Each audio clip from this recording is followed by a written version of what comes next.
A lot of U2 is very distracting because it's so engaging. So the industry of commercially available music is designed to engage you. Be on the right station to play the right record at the right time. How do you get a program director to play your record? Bribery and corruption. I was a recording engineer, producer. I was a musician in a band, signed to a major label. Then I was a high-tech inventor with the collaboration system. Welcome to the Spencer Lodge podcast in partnership with Vault Hill, Arabian Business and Najahi Events. Today's guest, Will Henshall, is a songwriter, music producer, artist and founder of the UK-based pop soul band Londonbeat. In 2019, Will became the CEO of Los Angeles-based men's organization Metal International, a social entrepreneurial group of heart-centered men who connect, support and grow together. Will's most recent startup is Focus@Will.com, a science-driven instrumental music streaming service that helps people work and study, reduce distractions and be more productive. Now with over 2 million users. This is a fascinating guy that's been around the block a few times and understands many things about how we can concentrate better, how we can get more out of our day. And you know what? He was a musician with #1 hits too. Can't be better. Let's cue the music and get stuck into this one.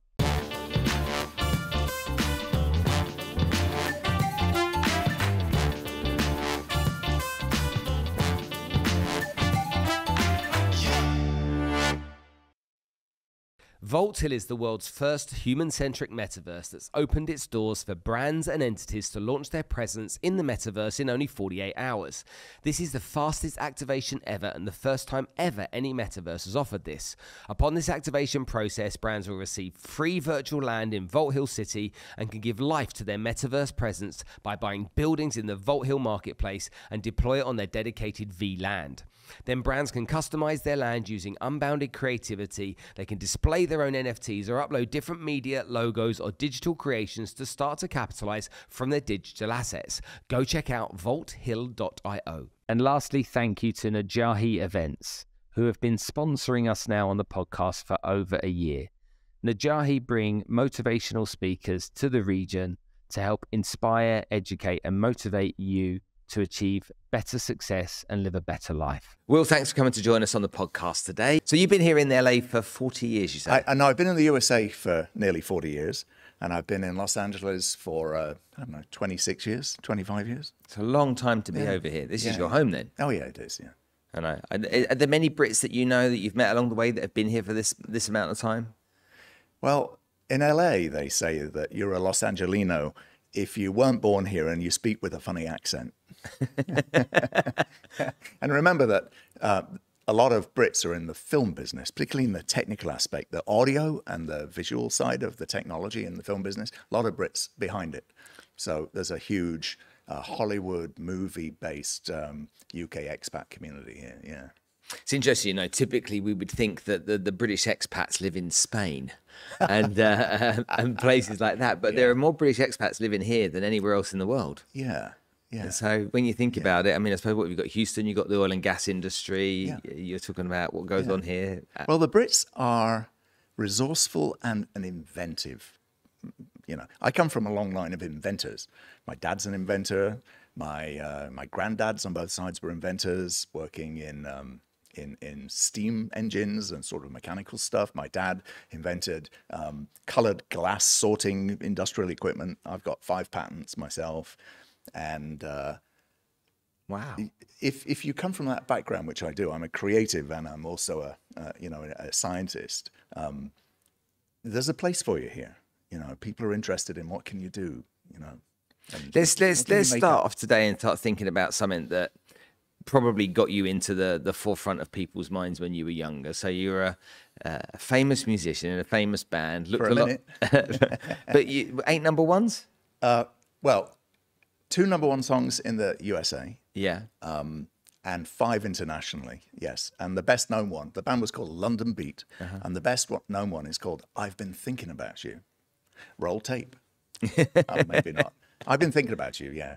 And that was an interesting hybrid band that I created. I'm a multi-instrumentalist songwriter, and I found these 3 singers who were, 2 of them were American, African-American black singers, and one of them was Trinidadian. And they had a close harmony sort of session singer group in the UK. This is in the late 80s.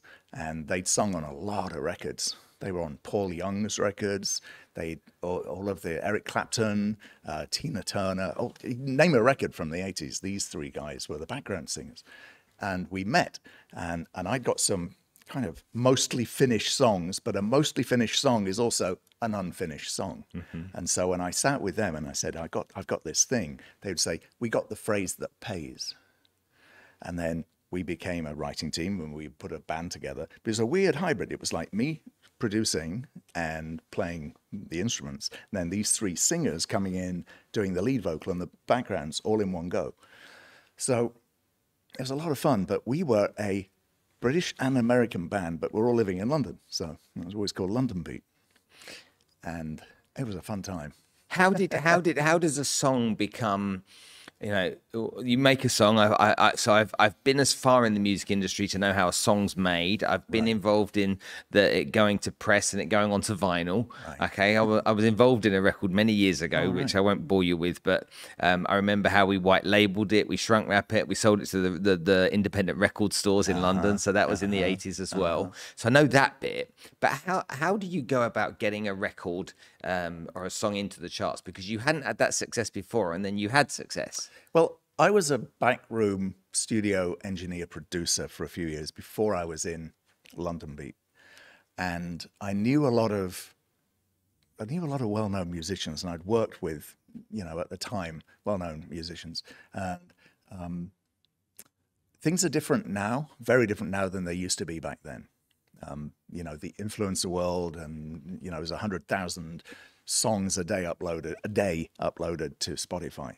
And nearly all of it is absolute junk. I mean, it's just like people's self-expression, most of it, you know. But that's today. There's still great records being made today, but it's very hard to find them in the noise. Back then, you had to sleep with a lot of people. It was exhausting.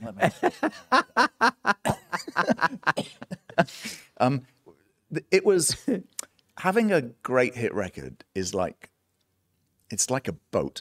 Imagine a boat that's got 40 holes in it, and every single one of those holes has to be plugged so it doesn't leak. And so to have a hit record, like we were eventually very successful, what you have to do is you have to have a great song that has been very well written, that's well produced, that's well recorded, sounds good for the radio. I got very interested in obsessed even with the sonic fidelity of recording. So I've Been Thinking About You is still one of the most played records on now in the golden oldies, but everybody knows it. And that was not a coincidence.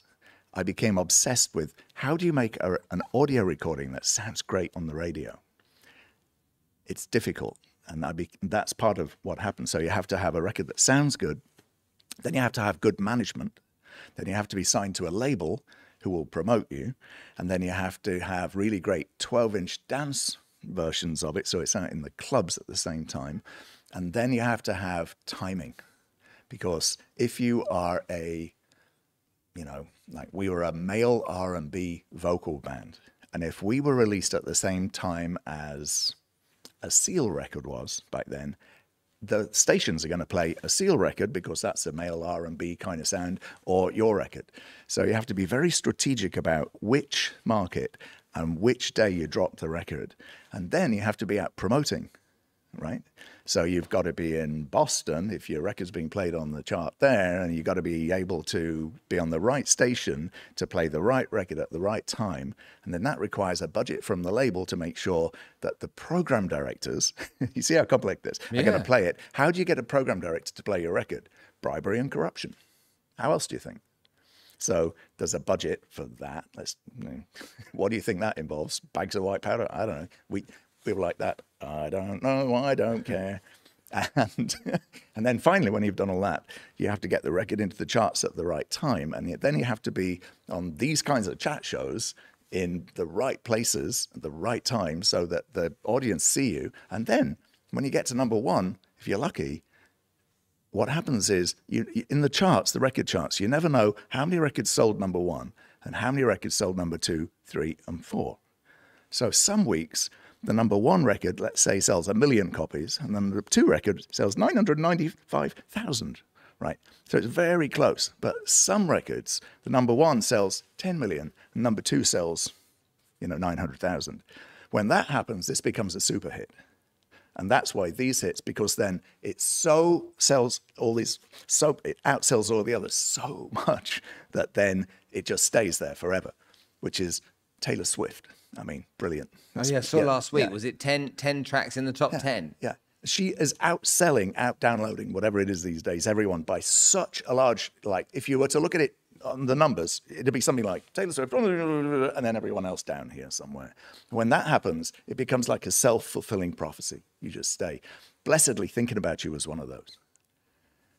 It's the most played record in the world by a BMI PRS writer in 1992. That's a few years ago now.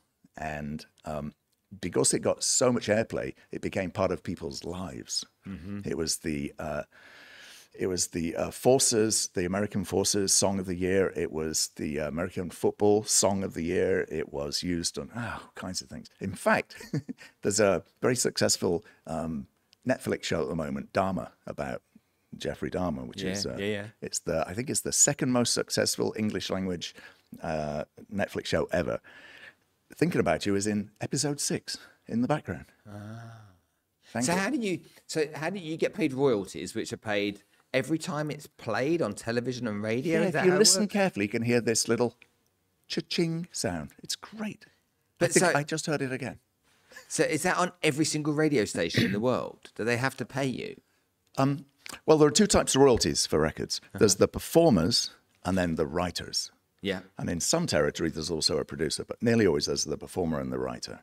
So different territories have a royalty structure where the performers are paid and the writers are paid.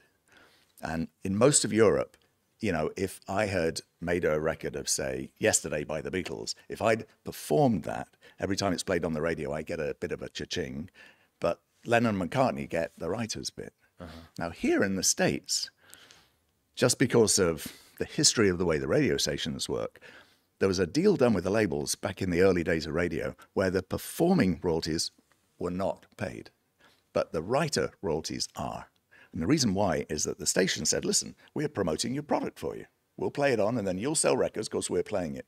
And then the writers. So here in the States, yes, as a writer, one of the writers on the record, I was the main writer on the hits. You do get a piece. I mean, they're tiny pieces. Well, give me an example because I really want to understand it. You say tiny pieces. Is it 50 pence? Is it 50 quid? What is it? Oh, you mean per play? Yeah. Roughly. It depends on it depends on where it's played and what the territory is.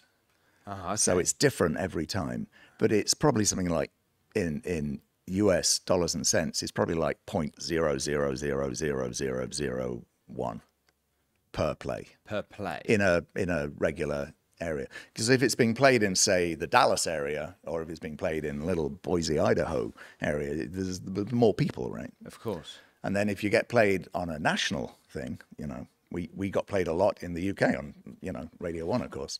That was pretty healthy. That came in. So how do you, as a band performer and whatnot, how do you collect all of that money? How do you know what's being played everywhere? Is there kind of like some honesty policy? How does it work? Yeah, I think it's it goes back to who you know. There's in the USA, there's the BMI and ASCAP, which the two performing rights distribution organizations. They're not for profit and they collect all the royalties and then proportion it out to the writers. In the UK, it's something called the PRS, the Performing Rights Society. And your song gets registered with them, and then the BBC or ABC or whatever the station is, every time a record gets played, they have to cha-ching it, they have to notate it, and then they at the end of the year pay that money to the BMI. But let's say, I set a radio station up, or I go and work for a radio station in Cape Town, South Africa. Right. Okay. They have the similar equivalent system there. Well, what's different is terrestrial radio and then digital streaming radio have different organizations. Okay. And it's just a different royalty structure. So, but you do get paid, and that's why it's so important to have a Christmas hit then, I suppose, for these people, because they want their song played every Christmas like crazy. Yeah, I've always wanted to write a Christmas song that is very irreverent, all about Santa Claus doing crazy stuff. Santa Claus in jail. We don't want to talk about why. So, okay, so you're this musician, and I've seen videos of you, and obviously there'll be a clip for everyone to see here what you look like in your younger, more kind of longer hair. And... Yeah, I still do have hair, luckily, but I had a bowl head haircut. Yeah. So you go from being a musician, and when did you stop being in a band? When did that stop for you, and when did you move into other things? Well, in the early 90s, I got very interested in internet technology. I was very early. In fact, I really got onto the net in the mid-80s through my brother, Matt Henshall, who's a developer. And he was instrumental in me going, he said, there's this thing called the internet, and there's a thing called Demon Internet. And he said, get an account on Demon Internet. This is in England. I was in London at the time. And I was like, Demon Internet? What the hell is that? And so at the time... You can't Google it, can you? No, you can't. There's no internet. But at the time, people were online with AOL and CompuServe, and they were discrete dial-up services, a bulletin board, on its own. I had my emails there. But my brother said there's this other thing coming, and it's called the internet. And it was extremely technically difficult. You had to check your email with a thing called Pine, which was a command line interface. You had to check M, I think it was, and it was very fast. There was no browser, there was no FTP, there was no video, there was nothing. It was just that.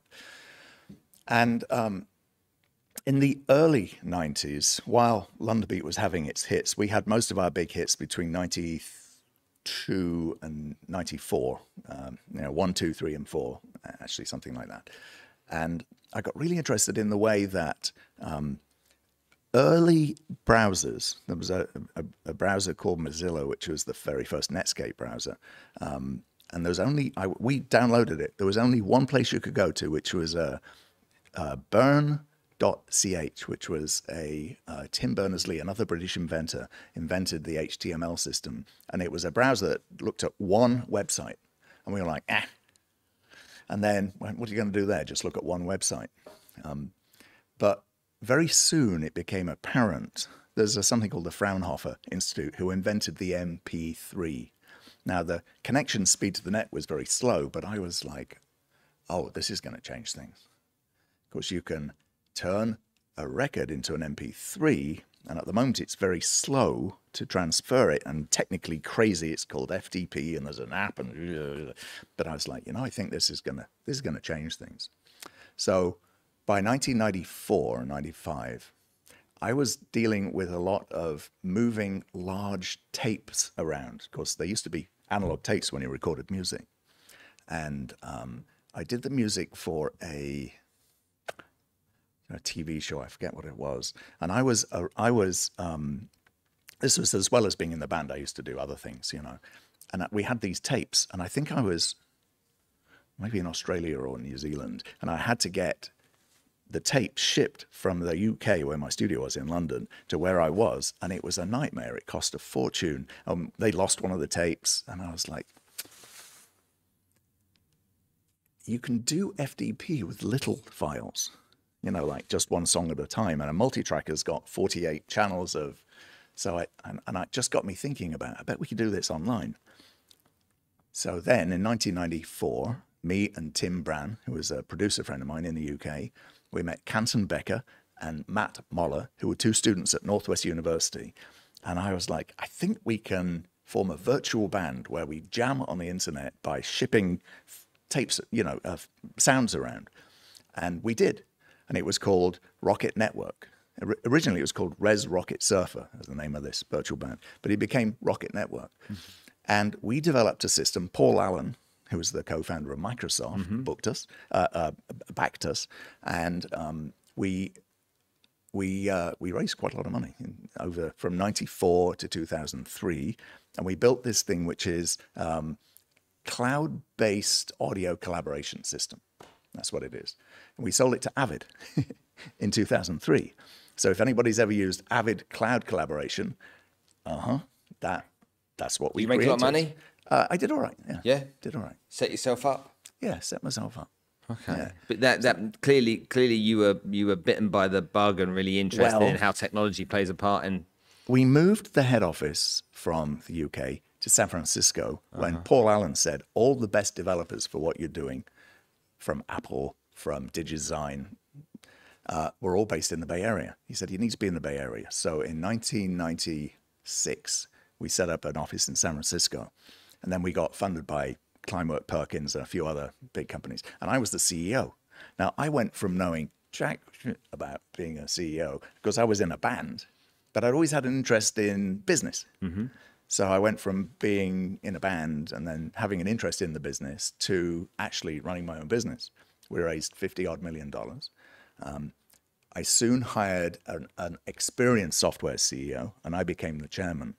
And that's how we ran the business. Now, instead of having, you know, a band with one pain in the butt drummer, I discovered a dev team, a group of engineers are like drummers. They're weird people. So now I had 30 drummers to deal with. But because I've been used to dealing with drummers and difficult singers, I was able to go, oh, these guys are just differently abled, that's all. Differently abled, nice. Differently abled.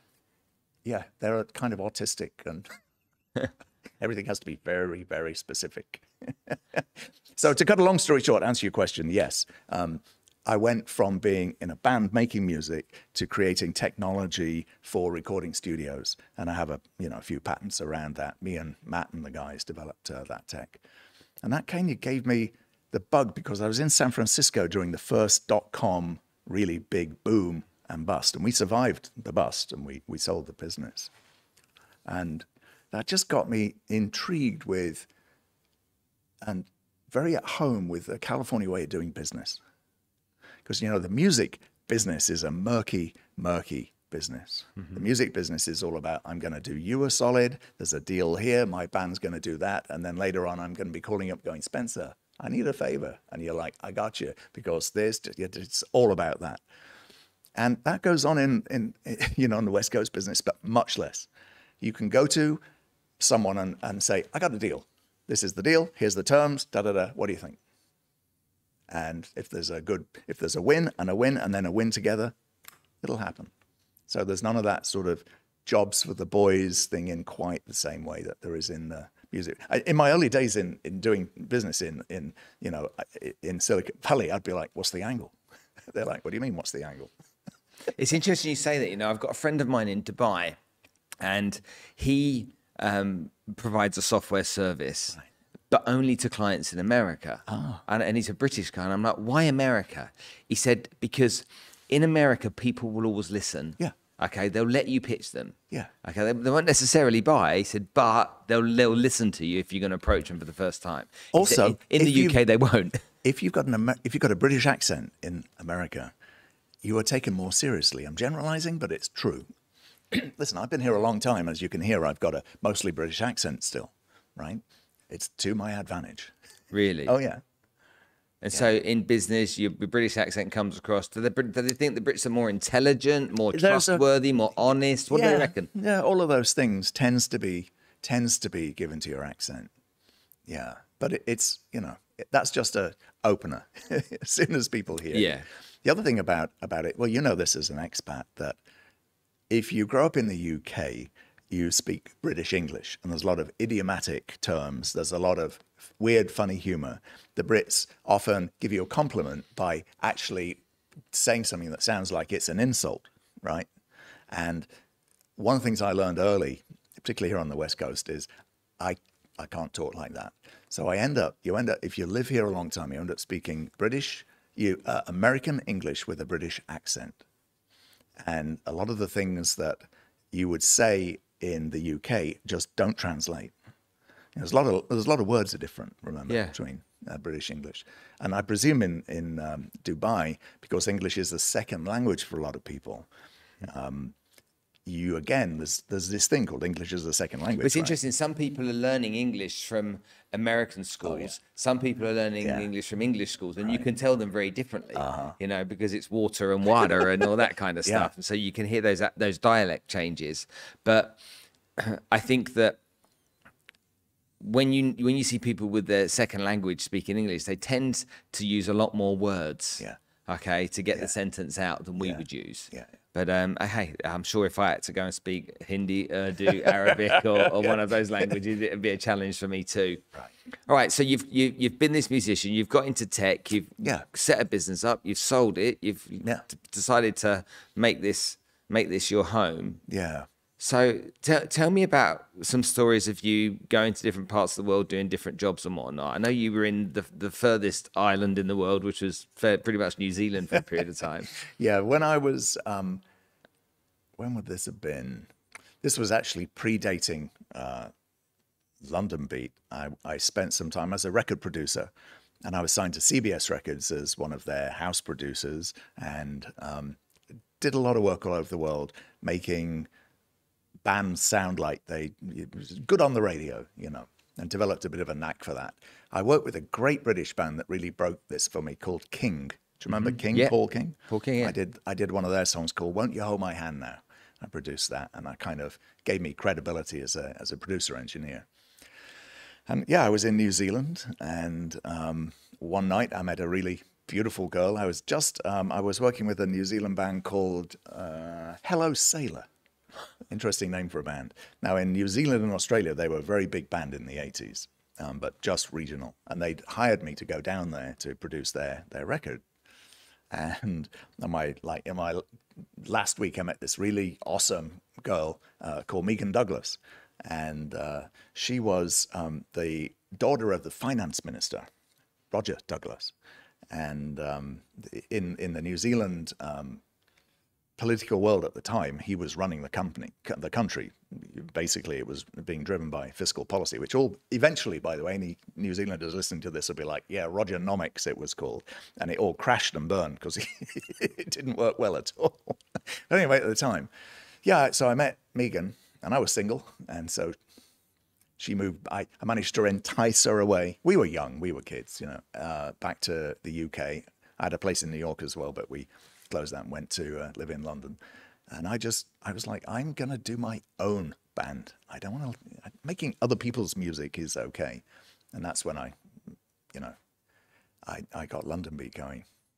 And then the story goes, which is I think what our mutual friend has told you about, is that we split up, and then she ended up dating Seal, which was like, oh, every time, and he was a mate of ours, we knew him back then, before he was Seal. He was always Seal, But yeah, and at the time, my band Londonbeat hadn't really had any success, so I was like a wannabe, and he was like the rock star. He was a Damski. Yeah. Oh, yeah, that's right. It's a Damski, wasn't it? That's right. That's exactly right. Yeah, it's fun time. All those things you do when you're younger. Yeah. So you've been around the block. You've lived in different countries. You've been a photographer. Yeah. So I've had 7 different things that I've done. Let's list out the 7 different jobs you've had. Let's have a go. Sure. I was a musician in a band. No, before that, I was a recording engineer, producer. Okay, recording engineer. I was a musician in a band, signed to a major label. Then I was a high-tech inventor with the collaboration system. And then after I did that, I've always been interested in photography. I've always had a decent eye. So a friend of mine in San Francisco, who's a good photographer, Maggie Hallahan, she said to me, you should do this. So then I made a bonkers left turn for 7 years, and I was a professional photographer. The hardest thing I've ever done. I moved to LA. I was in San Francisco, moved to LA, where all the best photographers in the world are here. Like, if you're like an op in the movie business, you graduated with honors as a photographer. Everybody here is an insane photographer.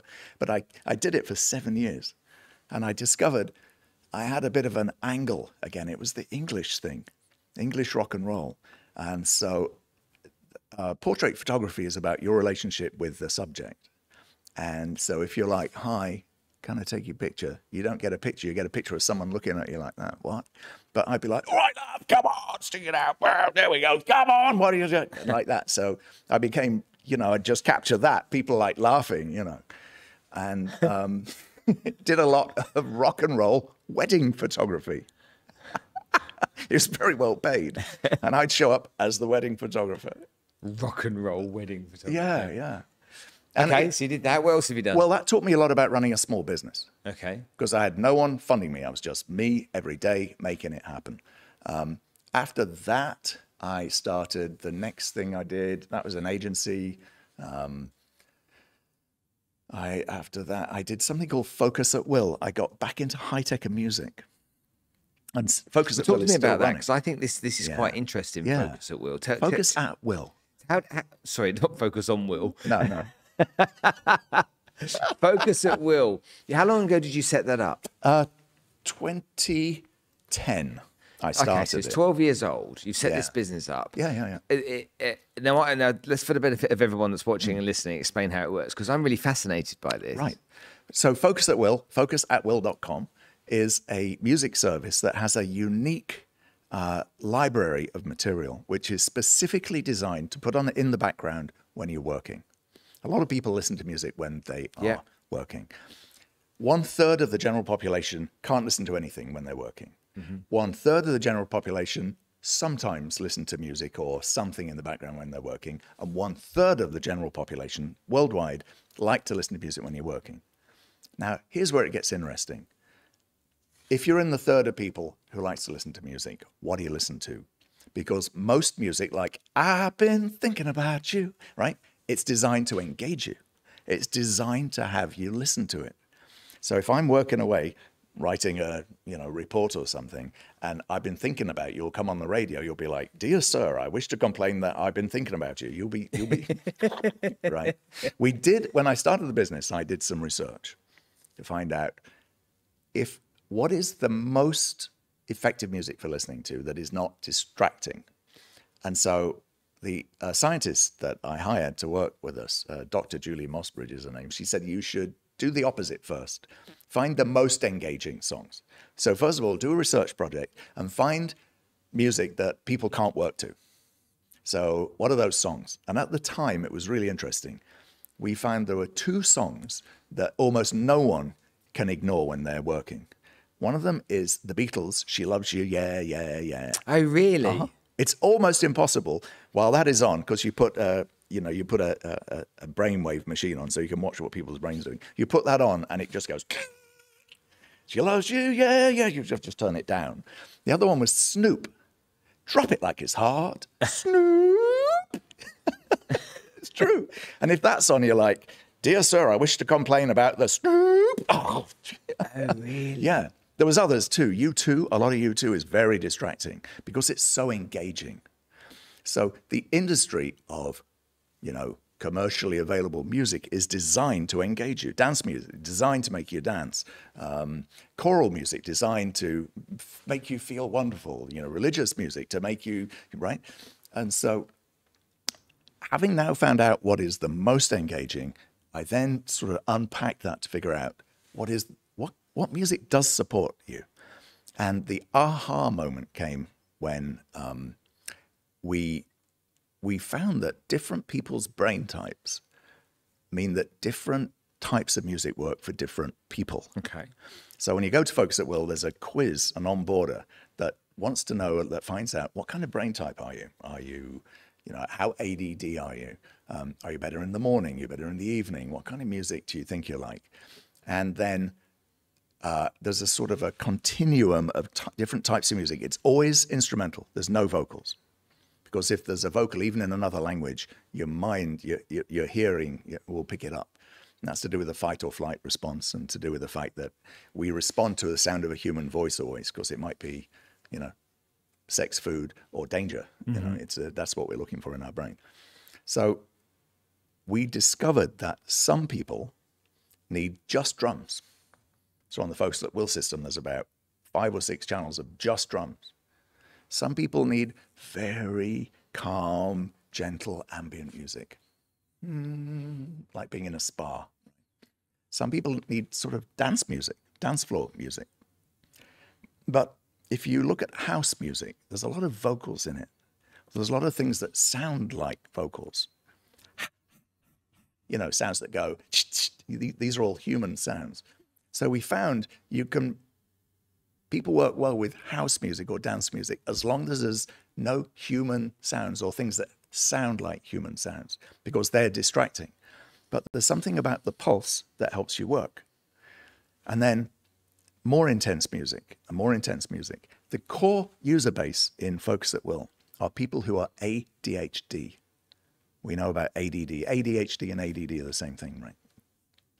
And if you've got any friends who've got ADHD, which is like all the fun people, by the way, most of us, but you seem to be fitting this criteria. People who are ADD just means that you're easily distracted. You like to do more than one thing at a time. Yeah. Right. And we found that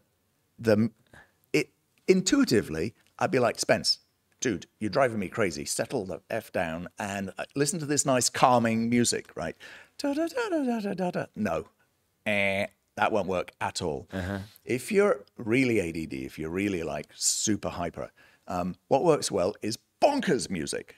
Really loud, electronic. Yeah, always. The more insane it is, the more it calms you down. So it is completely counterintuitive that if you're like over here on the ADHD, all the fun people, like, as I say, most of my friends, and we'll talk about the men's group we're in a minute, most of those guys are over here. The music that will work best for us is very intense. And it's similar to the way that pharmaceuticals, in particular, people know that if you have ADD, you can take Adderall or Vyvanse or these other, it's actually methamphetamine, that's speed, and it calms you down. What's up with that, right? Yeah. Would you think if you've got a kid going nuts around the thing, around the school, that you'd give him methamphetamine to calm him down? And it overclocks the brain. And it's to do with, I won't go into it now, but it's to do with the way that your non-conscious mind is looking for danger and looking for things to do all the time. And there's two parts of your brain. There's me talking to you now, and then my non-conscious mind over here. And when you take methamphetamine, not street methamphetamine, I'm now talking about as a pharmaceutical, what it does, that energy calms down that part of the brain so I can concentrate on what you're saying. We found you can do the same thing with music without requiring. How long have you had this business going? 12 years. And how many subscribers do you have? We've got 2 million. 2 million people paying subscribers? Oh, I wish they were all paying. Okay. But yeah, enough of them pay that it makes it valid, yes. So you're 2 million subscribers. I think about myself, and it's like, when I was younger, the first place it took me to was a building site with the radio on in the background while the bricklayers were laying bricks and kind of like doing manual labor. And then every now and then a song would come on that they all knew, and or one of the older guys would go, "Oh, this is a great one," and he'd sing the chorus as he was laying bricks. Right.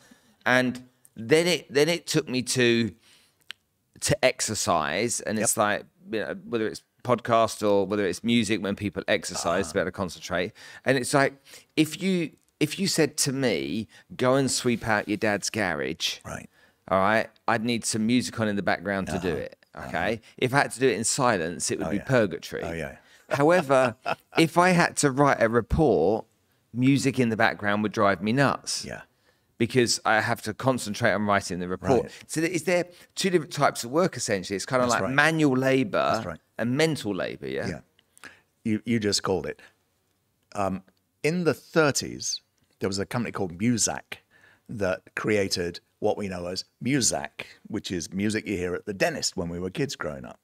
And the idea there was that they would pipe music into factories during the war effort, actually, that would make the workers more efficient. And they tested it, and they found that by playing these tunes while people were working, building aircraft for the war factory, it was more effective. So you're dead right. It's to do with, the difference is to do with what your cognitive function is while you're doing the thing. So if you're bricklaying or you're doing manual labor, yes, you can listen to music that has lyrics in it, music that has strong emotion. In fact, that works great. If you're working out, you want music that's like, you've got a beat and can have uplifting, uplifting songs. But if the part of your brain, the cognitive job you're doing, uses your spoken word, even if it's not being spoken. So particularly if I'm writing, "Dear Spencer," right? I'm using my cognitive function of actual communication. If I'm looking at a spreadsheet, same thing, because I might be, in my head, I'm going 2 times 7 times 4, right? So that is the difference. When you're learning something, you're doing the same thing. When you're studying something, you're reading information. And so we found that when you're doing something that requires that cognitive function, the music that has to support you is more about keeping you on a pulse. It's like, you're on an old slave ship and you're pulling the oars like this, and there's someone at the back going, pull! And what happens is the music is doing that for you when you're working. Okay.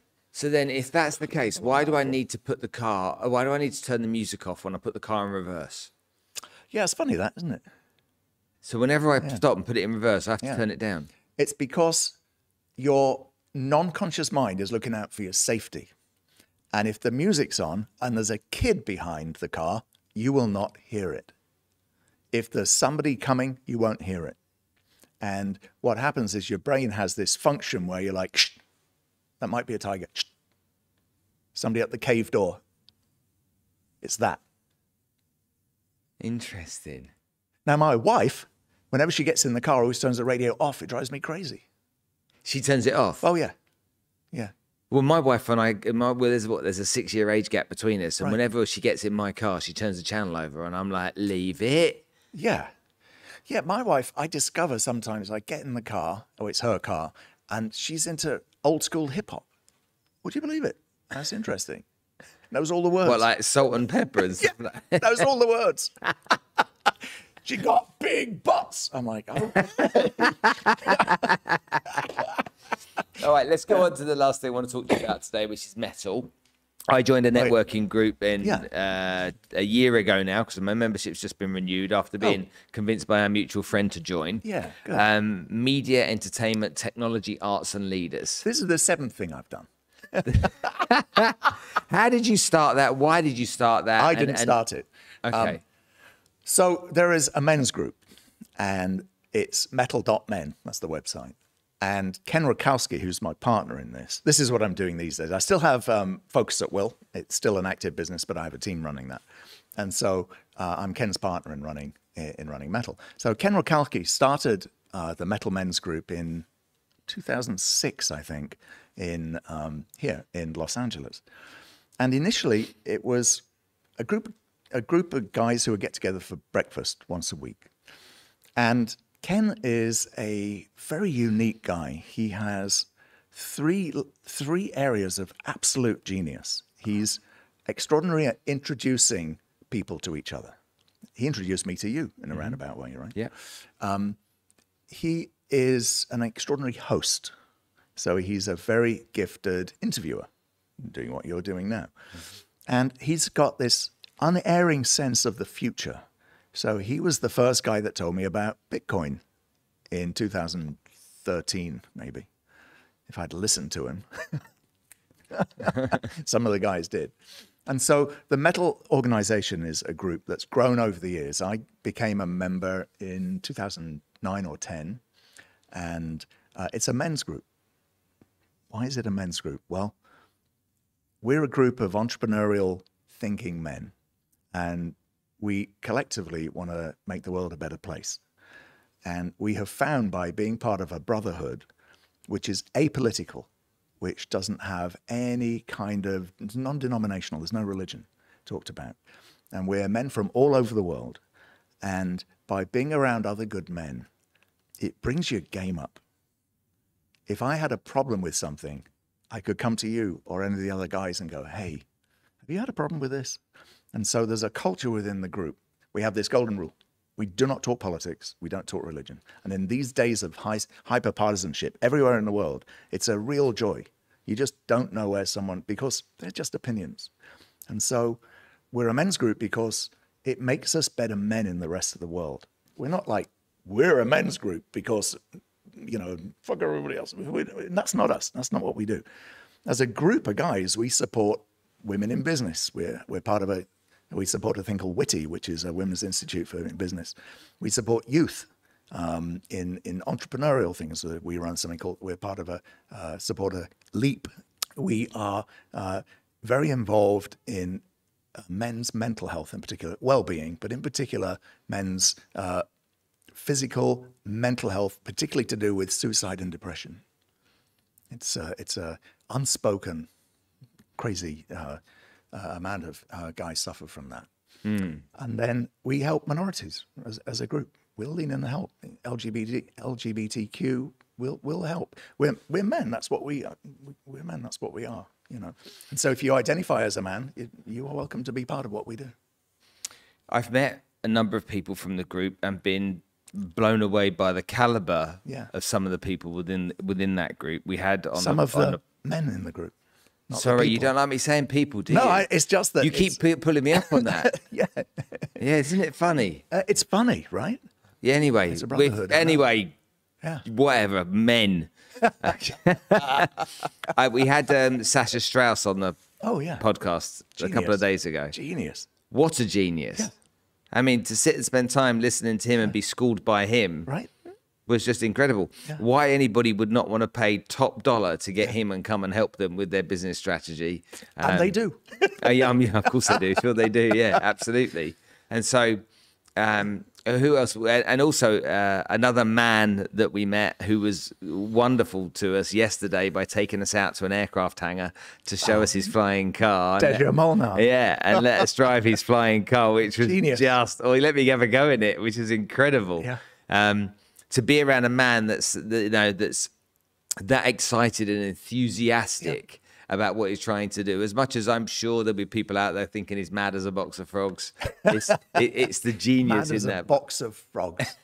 Now, I'm just thinking if I was to stand up on stage here in LA in front of a theatre of people, he's as mad as a box of frogs. You'd have a lot of people going, is that a good thing? Is that a bad thing? What was the other one people said? It's about as useful as being handcuffed to a ghost.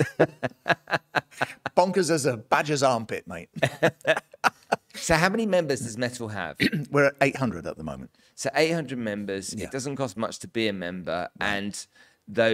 And how often does Metal get together? So if somebody was to become a member, what do they get from being a member? Well, if some man was to be a member, what do they get from being a member?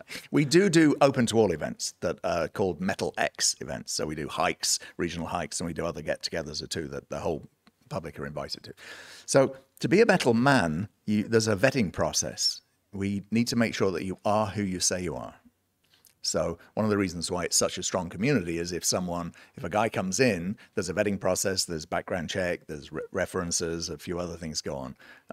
And if someone says they're a physician and they trained in Harvard, we're going to check that. Is that true? It works like this. It's an online organization. We do a Zoom call, which is very carefully structured on a Saturday morning that starts at 7 o'clock Pacific, 7 a.m. Pacific.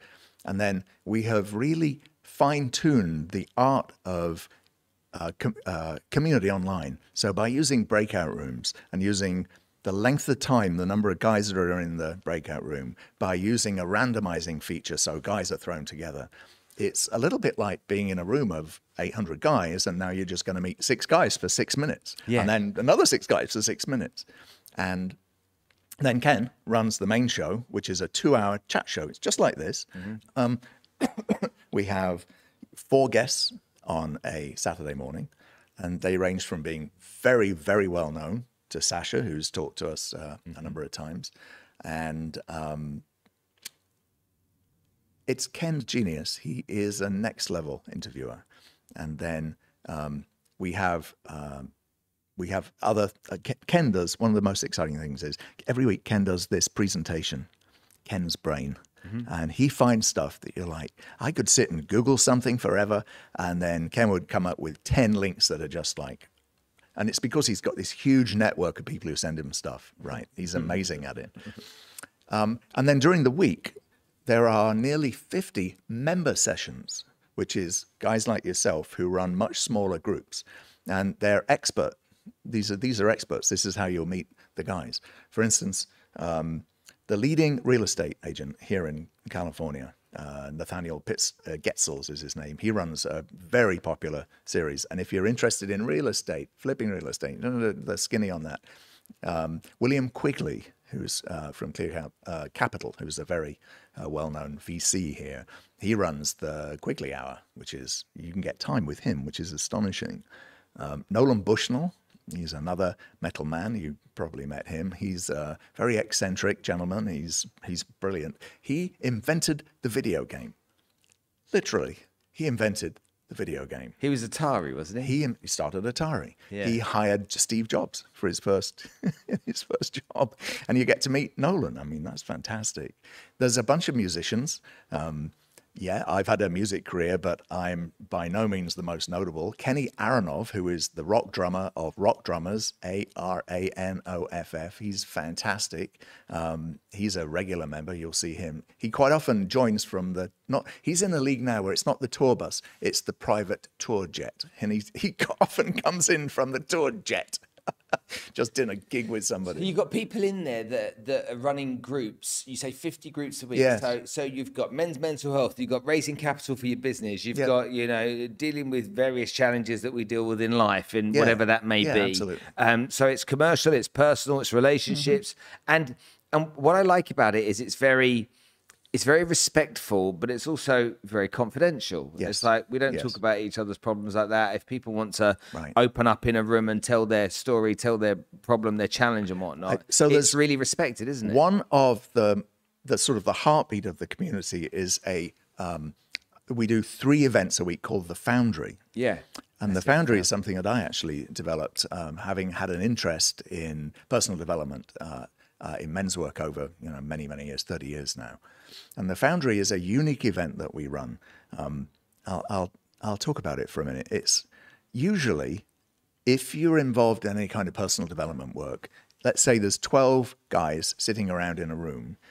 Usually what happens is everybody introduces themselves. And then the guy that has the most, the worst problem, you put the group energy on, right?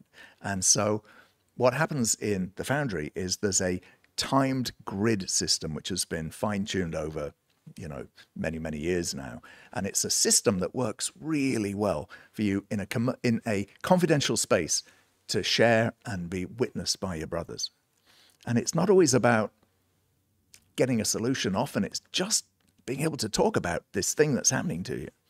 And we do 3 of these a week. It's the backbone, the heartbeat of what we do in metal. Yeah.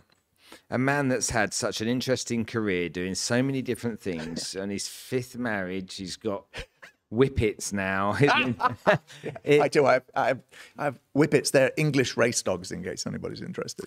Just last question then, before we finish. What's your favourite thing to do? What do you enjoy doing most? I tinker with classic cars. Okay.